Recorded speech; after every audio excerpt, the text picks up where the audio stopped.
Welcome back. My name is Caleb Oliver and welcome to my YouTube channel. Today we're going to talk about the 10 things they did not teach you in school. But before we start, just comment the word down below, school, because that is the topic for today's video. Alright, let's get started.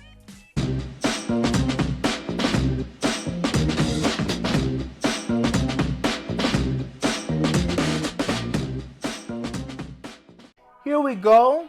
10 things they did not teach you in school in no particular order. Here we go, starting with number one. Number one here is how to budget / save money. This is important because you need to know where your money is going, especially once you graduate / become an adult. So you're age 18, you graduate, you're age 21, whatever, graduate college. You're an adult, so you're going to need to learn how to track your money. So one way to do this, you can do it on paper. You can write down all the expenses for the month, all the money coming in, all the money going out, and you also want to make sure you put some away for savings. But a more high-tech way to do that using an app, you can use the app mint.com. I put the link down below if you want to sign up. Mint, all you have to do is link all your accounts to it, and then it will track your expenses. And it is really important to save money for an emergency, because for example here I have a Bankrate article that I also linked down below, and it says most people in America do not have enough money saved up for an emergency. For example, I have a Bankrate article linked down below, and it says most people don't have enough money saved up to cover a $1,000 unexpected bill. So for example, if you injured your arm, you had a medical bill, or your car broke down, something broke in the house, $1,000 expense, they wouldn't even have enough money to cover it. And 37% of the people they surveyed, they would have to borrow from someone or from a loan, they would get a loan to cover this expense. So do not be one of these people. If something happens, you want to make sure you have an emergency fund, 3 to 6 months saved up so you can avoid these issues. So something they don't teach you in school, but you need to know how to budget, how to save money, so you're prepared and so you don't go deeper in debt. Because imagine something happens, you take out a loan, now you're in debt. You didn't have the money to pay it off at first, now you got a loan to then fix the issue, now you're in debt. Please don't do that. Don't do that. Please. Please don't do that. Please. Number 2 is how to invest / investing in real estate. This is important because you need to plan for the future. You have to start early so you'll have much more money saved up when you retire. For example, if you invest just $400 per month, you'll be a millionaire in 33 years. So for example, if you start doing this at age 25, you'll be a millionaire just shy of age 60 at age 58. That stat is from thebalance.com. I'll link all these links I mentioned link down below so you can check them out and cross-reference me if you like to. But the idea is start early. You could be a millionaire by age 58. You'd be able to retire early compared with the standard retirement age, and you'd be all set. But the key is you have to start early and you have to be consistent. But they don't teach you this in school, so here we are now on YouTube getting this good information. Also, just investing in real estate. Most millionaires become millionaires or retain their millionaire status by investing in real estate. Now, there are many ways to do this. I'll just give you 2 brief ways right here. One way is you can buy a multi-family house, you can live in one of the units, and then rent out the other units. And the rent that you collect from the other units, they'll cover your portion of the mortgage, and you'll also be able to profit from it. So that's one way to do it. And another way here to do it is you can buy a house or buy a property and then rent out the entire thing on a service like Airbnb. Now, maybe we can't do that now. We have some crazy stuff going on in the world, but when things go back to normal, that is another great way to make money. Now, here we go. We're moving on to number 3. Number 3 here is how to use a credit card. Now, this is important because you do not want to get into debt. If you're going to use a credit card, you got to use it responsibly, and this is the main key to doing that. Pay off the card in full, on time, every month. And I'll say that again one more time just so we all get it here. Gotta pay off the card in full, on time, every month. And this is important because it will help you achieve the high credit score that you desire. So in the future, you'll be able to take out a loan to get, for example, a car or to get a house whenever you're making your big purchases. So be sure to build your credit responsibly. And then when you build your credit responsibly, you'll be rewarded. So one way you're rewarded is you get cheaper rates. When you actually go and get that mortgage for the house, you have a cheaper rate, you'll be rewarded. Or same thing for the car. I'm going to mention these later on. Spoiler alert, these are coming up. You get the car, you get the house loan, whichever one you're going for, you get a cheaper rate and you'll end up saving money. And that is the goal here. Also, when you use your credit card properly, you'll get something back in exchange. So for example, cash back. If you get that specific credit card, you're getting rewarded for spending. Or you can maybe, for example, get travel points. And you build up enough travel points, you may even have a free trip. So again, these are all things to consider. Just use your credit card wisely and you'll be rewarded. Now, I'll just pause here for one moment. This is the start of a new series I'm going to start, and it's called Things They Did Not Teach You in School. I'm inspired to create this video because people need to know the following things I'm about to mention in order to have a successful financial future. The topics I'm about to list are rarely, if ever, mentioned in your traditional classroom setting. However, you can learn about them in an informal setting like YouTube, right here on YouTube. I want to tell you about these topics now so you don't fall into any financial traps, but rather so you can thrive and have an amazing and successful financial future. So I just wanted to mention that here. And all the topics I'm mentioning here, I'm just mentioning them briefly because I'm going to expand on them in future videos. So get ready for the series. And also, if you're getting value out of this video, it's just much appreciated if you click the like button. Also, if you click subscribe and turn on the notification bell, that way you get notified the moment I post my next video. And just comment the word down below, school, because that's what we're talking about today. Things they did not teach you in school. All right, let's keep it moving. Number 4 here is buy a home. You don't learn this in school, and it's a shame because this is one of the biggest and long-lasting purchases that you will make in your life. This is another reason, like I mentioned before, why you'll need credit. You'll need a good credit score so you can get a good rate when you obtain that mortgage. The national average interest rate for a 30-year fixed-rate mortgage is 3.15%, and that's according to money.com. Again, I left the link down below. I just want to give you that rate there just in case you're checking out a house, or you're thinking about it in general. That's a fair rate to look at, 3.15%. But before you actually go out and purchase a house, you have to ask yourself a few questions. Is this worth it? Should I wait? Should I rent instead? And you want to consider all of these things before you buy, because you don't want to get in a house and then a few months after paying the mortgage, you realize this is too much money and I can't afford it. Like, don't put yourself in that position. Consider everything ahead of time, and you want to make sure this is actually the right thing for you. Many times in society, we just follow the plan that's set out for us. Oh, you buy a house and you buy a car. But consider, do I actually need a house? Maybe I can keep renting. Maybe I can keep living with a few other people so I save money and I have more money to invest for a brighter and better financial future. So again, you want to consider all these things before you actually go out and buy a home, which then leads me to, as I almost kind of mentioned already, number 5. Number 5 here is buying a car. This is another one of the biggest purchases that you'll be purchasing in your life. And again, you'll need credit to get that good loan with a good interest rate. The national average for a U.S. auto loan interest rate is 5.27% on a 60-month loan. And that's from valuepenguin.com. But again, before you take out this loan and, obtain this car, you really want to ask yourself, do I really need a car? Maybe I can consider taking public transportation. Maybe I live in a city and I'm only going to use the car twice out of the month. Maybe I should just keep using public transportation. And then Uber for those 2 times I would need a car because that's cheaper overall. And then if I must get a car, you should also consider buying a used car because in the end, you will save more money than buying a new car. But again, you want to consider all of these things before you actually make the purchase. You don't just want to do it because others said it and then no one ever taught you this in school. So let's learn it here now so we make the right, responsible financial decisions.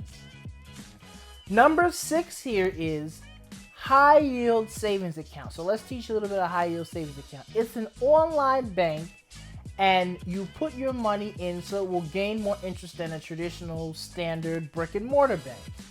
For example, you can use Marcus by Goldman Sachs. That is the bank I use and there's a link down below. They will give you a 1.30 annual percentage yield, or APY, which is 4 times higher than the national average. When you compare that with something like Chase, and Chase Bank, they only give you 0.02%. So it's important to save your money in a high yield savings account so you get more money. You don't want to just be sitting in a bank where it's not really getting much interest. You definitely don't want to keep it in your house under your mattress where it's doing nothing. Put it in a high yield savings account, and that way you earn more interest on your money. And now here we have number 7. Number 7 is avoid bad debt / student loans. So let's just give you a little quick definition of good debt versus bad debt.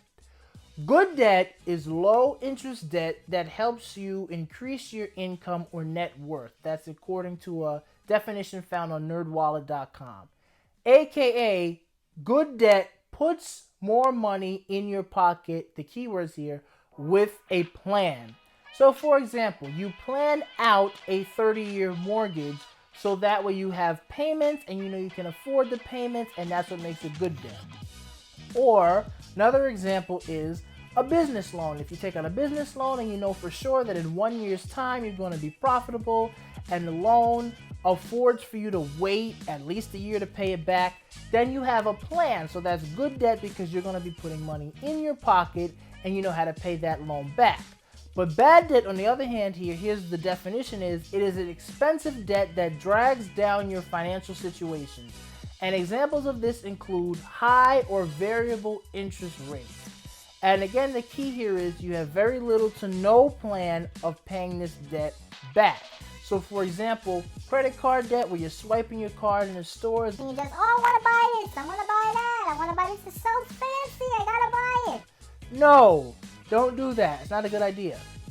Or, for example, student loan debt. Now, I'm not always saying student loan debt is a bad idea. If you have a solid plan, you know you're going to have enough money and making enough money, then cool. But I feel like for a lot of people, they don't know this, they don't teach this in school. Don't take out a student loan if you don't have a solid plan to pay it back, because you would hate to graduate and give it a few months and realize, oh, I don't have enough money for this. And then you put yourself in bad financial shape. So if you're not ready, do not take out a loan, any loan, and do not take out any student loans. The key here is to have a solid plan to pay it back. Overall, be careful when taking out debt and just do your research first. Make sure you talk to enough people, for example, with the student loan debt. Make sure, I'm already calling it debt, the student loan. Don't let it become debt. Speak to your guidance counselor, speak to some of your teachers, speak to your parents, speak to a licensed financial advisor, not just somebody on YouTube, but speak to enough people, because when you get in this loan, you want to make sure that you can get out of it successfully. You don't want it to become a burden to you. After all, it's supposed to be helping you out with your schooling and helping you thrive in your life. Now we have number 8. Number 8 here is live frugally. It's important to spend less money now so you have more money in the future. Investing and saving, you want to have money to be able to do both of those things, because now is the time to do them. But how do you do those things, you may ask? One way is you don't go out and party so much. Don't try and keep up with the Joneses, buying a new iPhone every year, buying a new telephone, a new watch.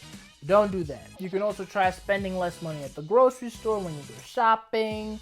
And you could cut out some unnecessary subscriptions you're not using in order to save money, so you have more money to save and then invest. It's important to save money now so that you'll have more later. And I have a little quote that I like to use for travel, but it can be tweaked a little to apply to this circumstance. The quote here is, live like a peasant so you can vacation like a king. And to tweak that for some financial advice, live like a peasant so you can retire like a king. The overall idea here is you need to sacrifice now a little bit of financial things here and there so that you can enjoy your financial life later. That's a very big tip that I can give you here. Number 9 we have here is start a business. So why do you want to start a business? Well, one reason is you don't want to work for someone else forever. It's just too strenuous and too annoying, so you don't want that. And also you have a higher earning potential. You also have more fulfillment in your life than going to a job day in and day out that you hate. Now, I'm not saying that you hate your job, but I know many Americans, I feel like they go to work and they're not really satisfied, but they just do it because they were told that's what they're supposed to do. So don't do that. Start a business, do something you're passionate about so you can put some good money in your own pocket. Also, something to add is it's easier now than ever because we have the internet. You can start an online business and you can start putting money in your pocket really soon. For example, Teespring, there's a link down below. You can sign up for Teespring, put your own design on a few t-shirts, sell them on their site, and then you're making money within a few, however long it takes, few days, few weeks, but it's a pretty quick process more or less. Also, you could do something like drop shipping. It's all online, you set it up, you're making money. You can also start writing a blog online. It's a money opportunity. Or you can also do coaching calls / start a course. You create these things ahead of time, you put them out there, and then you make money. Each time you do a call, you charge for an hourly rate. Or you start a course, you put it out there, flat rate, people will buy the course, and you get paid each time they buy your course. And of course, I had to mention, start a YouTube channel. Now this one might take some time to start making money, but again, you're doing something you're passionate about, and in the end, the earning potential is significantly higher than any other 9-to-5 job you can ever think of. Now we have number 10.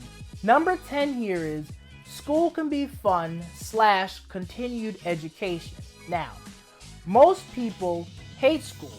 They don't want to continue learning after graduation because they had a bad experience with traditional school. Now, if you think about it, that is a lot of us. In school, we were taught a lot of things that we didn't want to learn, that do not apply to our life, and we barely even learn them. We just cram them in our brain to remember it for the test, to pass the test, to then keep doing that until we get out of that grade, and then keep doing that until we graduate. So of course we hate that. But it's important to learn that learning can be fun, and you will learn that when you start learning things that apply to yourself. Things that help you in your career development and also in your personal development. Now, this can be done both formally and informally. So formally, the traditional way is you can get your college degree, and then you can get your master's degree, and then your doctorate degree. Cool. But another way to do it, especially nowadays, it's also probably cheaper. In the informal way is you can do online courses, or you could do coaching calls. This time you're on the receiving end of the call. Or you can even listen to audiobooks as you walk around, listen to audiobooks about your career or some personal development things. You can also have some entertainment because the author will be laughing and joking, so you're learning and you're liking it and you're benefiting from it. There's a link down below if you'd like to sign up for Audible. It's a great service and I highly recommend you check it out. But again, the idea is you start to learn to like learning. Did I say that right? You start to learn to like to learn. Yeah, y'all got it. I'm sure y'all got it. Another thing you can do is watch YouTube videos. A few years ago, like a year and a half ago, who knew that I would be watching YouTube videos thinking, oh, this is both funny and entertaining. Watching somebody like Graham Stephan or Tommy Bryson look and say, oh, this is funny. But it's also good and entertaining, and I'm also learning and I'm improving my own self. So the key here is to keep learning so that you keep improving in your own life, whether that's financially, spiritually, physically, emotionally, anyway, just keep learning so that you benefit from it. So that brings us to the end of the video here, but I want to say I will do more in-depth videos about each topic I mentioned in the near future. So stay tuned for this new series I'm creating here, Things They Did Not Teach You in School. My goal with this is just to really inform people here, because you all need to know this, and I'm really targeting people who are like graduating high school, graduating college, and even in their early 20s. Because we didn't learn all these things in school, so you had to learn them elsewhere, and I want to let y'all know ahead of time so you don't fall in any financial traps. Well, we're at the end of the video here. I would just say before you click all the way out, just click the like button. Also, click subscribe and turn on the notification bell. That way you get notified the moment I post my next video. And also comment the word down below, school, because that's what we talked about. Things they did not teach you in school. Thank you for watching, and I'll see you next time.